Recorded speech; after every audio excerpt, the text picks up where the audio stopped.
Right now జనజాతర సభలో CM Revanth Reddy మాట్లాడుతున్నారు. Live లో చూద్దాం. సామాజిక స్థితిగతులపై మనం మాట్లాడాల్సిన అవసరం ఉన్నది. ఈ కరీంనగర్ జిల్లా అంటే చైతన్యవంతమైన జిల్లా.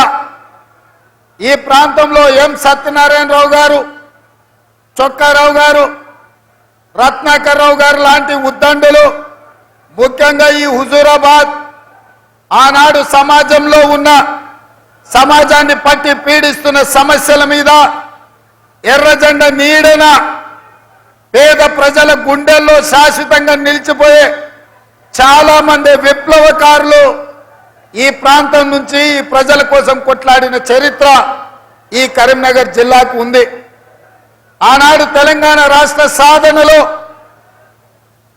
ఎక్కడో సిద్దిపేట చింతమడక నుంచి వచ్చిన చంద్రశేఖర్ రావును 2004లో తెలంగాణ రాష్ట్రాన్ని సాధించాలన్న ఆకాంక్ష, గల్లీ నుంచి ఢిల్లీ వరకు ఈ నినాదాన్ని వినిపించాలన్న పట్టుదల 2004లో, 2006లో, 2008లో ఎన్నిసార్లు ఎన్నికలు ఉప ఎన్నికలు వచ్చినా చంద్రశేఖరరావుకు బీఆర్ఎస్ కు అండగా నిలబడి మీరు తెలంగాణ బిడ్డలం, ఈ గడ్డ తెలంగాణ ఉద్యమానికి ఊపిరి ఊతుంది, ఈ గడ్డ తెలంగాణ రాష్ట్రాన్ని సాధిస్తుందని మీరందరూ నిరూపించిన సోదరులు.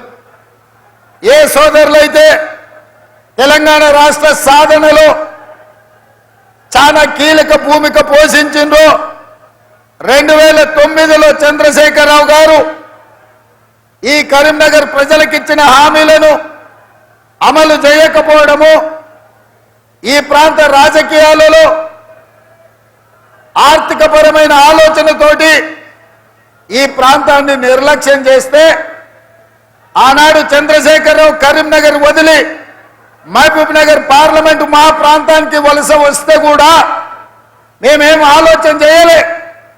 తెలంగాణ రాష్ట్రం రావాలి అంటే పాలమూరు గడ్డ మీద తెలంగాణ నినాదం వినిపించాలి అని ఆనాడు మేము కూడా చంద్రశేఖరరావుని గెలిపించినాం.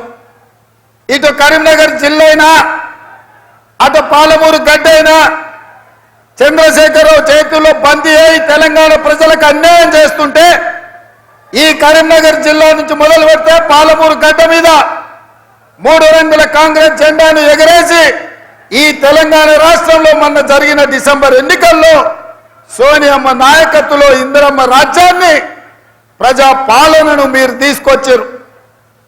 మొన్న జరిగిన ఎన్నికలు డిసెంబర్లో వచ్చిన ఫలితాలు సెమీఫైనల్స్ మాత్రమే. సెమీఫైనల్స్ లో చంద్రశేఖరరావును చిత్తుగా ఓడించి ఇందిరమ్మ రాజ్యాన్ని తెచ్చినందుకు మిమ్మల్ని అభినందిస్తున్నా.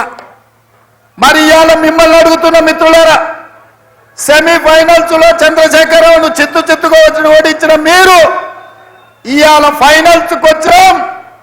ఈ ఫైనల్స్ లో ఈ తెలంగాణ పౌరుషాన్ని గుజరాత్ కు తెలిసే విధంగా, బీజేపీ వాళ్ళు సూరత్ కు పారిపోయే విధంగా ఇవాళ తీర్పు ఇవ్వాల్సిన అవసరం ఉన్నది. ఈ ఫైనల్స్ లో బీజేపీ నరేంద్ర మోడీని ఓడించాల్సిన బాధ్యత ప్రతి ఒక్క కాంగ్రెస్ పార్టీ కార్యకర్త మీద, 4 కోట్ల తెలంగాణ ప్రజల మీద ఉన్నది. ఎందుకంటే 10 సంవత్సరాలు ప్రధానమంత్రిగా ఉన్న నరేంద్ర మోడీ ఈ తెలంగాణ రాష్ట్రానికి ఇచ్చింది లేదు, బండి సంజయ్ కరీంనగర్ జిల్లాకు తెచ్చింది లేదు.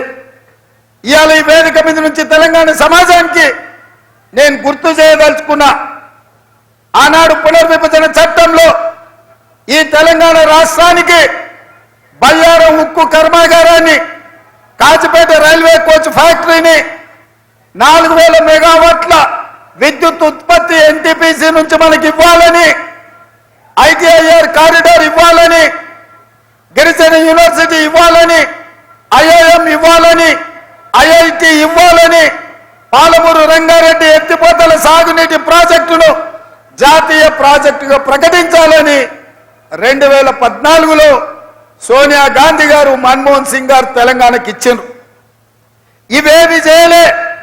ఇవి చేయకపోను పార్లమెంటులో జరిగిన చర్చల సందర్భంగా ఈ దేశ ప్రధానమంత్రి పార్లమెంటరీ వ్యవస్థలను అవమానించే విధంగా పార్లమెంటు తలుపులు మూసి తెలంగాణ బిల్లును ఆమోదించును. కాంగ్రెస్ పార్టీ సోనియా గాంధీ తల్లిని చంపి బిడ్డను బతికించిండ్రు. ఇట్లాంటి మాటల ద్వారా 60 ఏళ్ల తెలంగాణ ఆకాంక్ష 1200 మంది తెలంగాణ బిడ్డల ఆత్మ బలిదానాలను అవమానించే విధంగా పార్లమెంటులో మాట్లాడిండు. నేను ఇవాళ అడుగుతున్న బండి సంజయ్ని, గతంలో నువ్వే ఎంపీగా ఉన్నావు కదా, నరేంద్ర మోడీ గారి మాటలు మాట్లాడినప్పుడు నువ్వు పార్లమెంటులోనే ఉన్నావు కదా, తెలంగాణ తల్లిని అవమానిస్తుంటే తెలంగాణ రాష్ట్ర ఏర్పాటు ప్రక్రియను తప్పుపడుతుంటే ఎందుకు మౌనంగా ఉన్నావు బండి సంజయ్? తెలంగాణను అవమానించినందుకు ఇవాళ నీకు కరీంనగర్లో ఓట్లు వేయాలనా? ఇవాళ ఈ తెలంగాణ రాష్ట్రానికి నరేంద్ర మోడీ ప్రధానమంత్రిగా 10 ఏళ్ళు, పార్లమెంటు సభ్యుడిగా 5 ఏళ్ళు నువ్వేం తీసుకొచ్చినావు ఈ ప్రజలకు సమాధానం చెప్పు.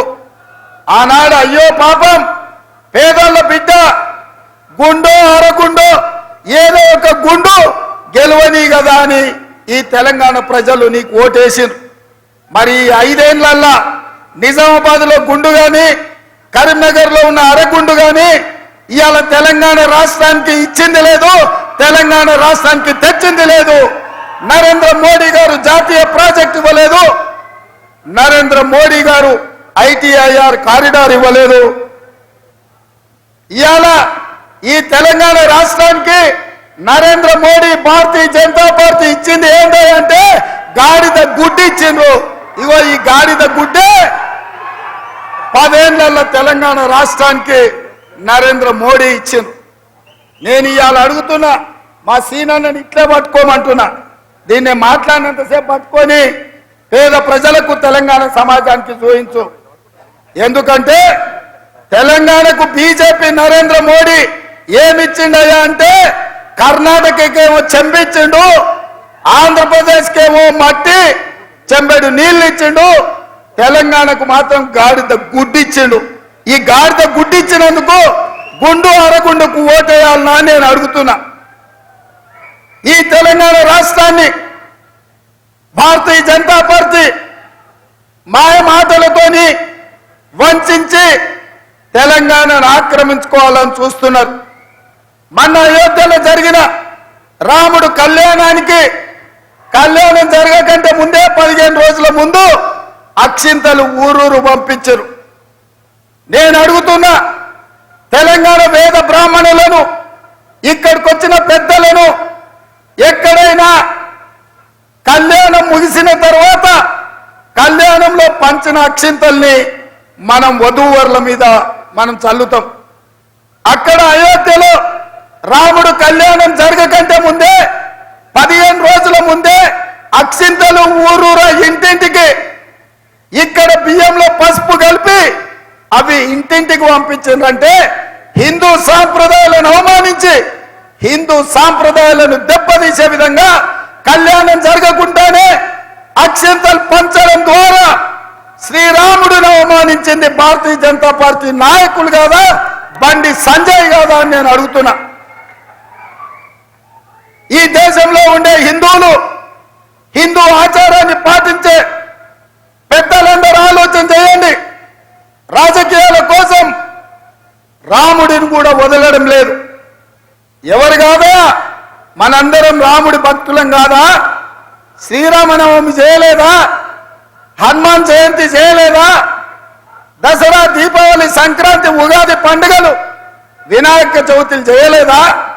బతుకమ్మలు ఆడలేదా? బోనం కుండలు ఎత్తలేదా? అంతెందుకు మా సోదరులకు గుర్తు చేయదలుచుకున్న గ్రామ దేవతలైన పోచమ్మ, ఎల్లమ్మ, మైసమ్మకు కోడి కొయ్యలేదా? కళ్ళు పొయ్యలేదా? మనం కాదా హిందువులం? మనకంటే ఎవరైనా ఈ రాష్ట్రంలో, ఈ దేశంలో హిందువులు ఉన్నారా? ఈ వేదిక మీద ఉన్న మేము హిందువులం, కానీ హిందుత్వాన్ని ఓట్ల కోసం వ్యాపార వస్తువుగా మేము ఆడుకోము. అందుకే నేను చెప్పిన స్పష్టంగా, దేవుడు గుడిలో ఉండాలి, భక్తి గుండెల్లో ఉండాలి. గుండు అరగుండులాగా బజార్లో పోర్తి బస్ స్టాండ్లలో దేవుడి బొమ్మ పెట్టి చిల్లర పైసలు అడుక్కున్నట్టు దేవుడి బొమ్మను చూపించి రాముడు పేరు చెప్పి ఇవాళ ఓట్లు అడుక్కునే దిక్కుమాలిన పరిస్థితి ఇవాళ నిజామాబాద్ కరీంనగర్ జిల్లాలో బీజేపీ నాయకులు చేస్తున్నారు. అందుకే మిత్రులారా ఇవాళ మీ అందరికి ఒకటే మాట చెప్పదలుచుకున్నా, కాంగ్రెస్ పార్టీ రాహుల్ గాంధీ వీళ్ళే కాదు, వారసత్వంగా మనకు వచ్చిన జవహర్లాల్ నెహ్రూ గారు, మహాత్మా గాంధీ గారు, వల్లభాయ్ పటేల్ గారు, సుభాష్ చంద్రబోస్ గారు దేశభక్తిని వాళ్ళ నుంచి పునికి పుచ్చుకోవడమే కాదు, జవహర్లాల్ నెహ్రూ గారు డాక్టర్ బాబాసాహెబ్ అంబేద్కర్ ద్వారా రాజ్యాంగాన్ని రచించి ఎస్సీ ఎస్టీ రిజర్వేషన్లు కల్పించి రాజకీయంగా విద్యా ఉద్యోగాలలో దళితులకు గిరిజనులకు రిజర్వేషన్లు ఇచ్చి ఇవాళ ఈ దేశంలో కవ్వంపల్లి సత్యనారాయణ లాంటి వాళ్ళు డాక్టర్లైనా, ఆరపల్లి మోహన్ లాంటి వాళ్ళు లాయర్లైనా, అట్లూరి లక్ష్మణ్ లాంటి వాడు ఎమ్మెల్యే విప్ అయినా ఇవాళ కాంగ్రెస్ పార్టీ ఈ ఎస్సీ ఎస్టీ రిజర్వేషన్లు ఇవ్వడం వల్లనే